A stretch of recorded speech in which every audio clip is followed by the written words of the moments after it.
Praise the Lord. Morning Jesus. இன்னைக்கு சங்கீதம் 91வது அதிகாரத்தில் நம்ம எல்லாருக்கும் தெரிந்த வசனம் 1வது வசனம், உன்னதமானவரின் மறைவில் இருக்கிறவன் சர்வ வல்லவருடைய நிழலில் தங்குவான். ஆமென்.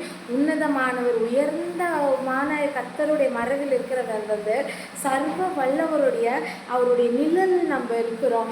அவர் செட்டையின் கீழே நம்ம இன்னும் 91வது அதிகாரத்தில் நம்ம அநேக தடவை படிச்சிருப்போம். இன்னும் பார்த்தா அவர் சட்டையின் கீழே நம்மளை மறைத்து இருக்கிறாரு. அவர் சிறுகுக்குள்ளே நம்மளை அழகாக வைத்திருக்கிறாரு.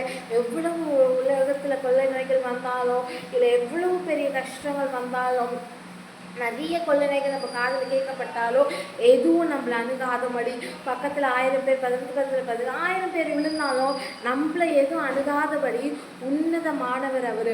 உன்னதமானவர் மறையில் இருக்கிறவன் சர்வ வல்லவரை நிழலில் தங்குவார். அந்த வசனத்தின்படி அவருடைய நிழலில் இருக்கும்படி நம்மளை தெரிந்தெடுத்து நம்மளை அவர் நிழலில் வச்சு அவர் சிறகுகளை வச்சு நம்மளை என்றென்றைக்கும் அவர் பார்த்துக்கொள்வார். ஆமென்.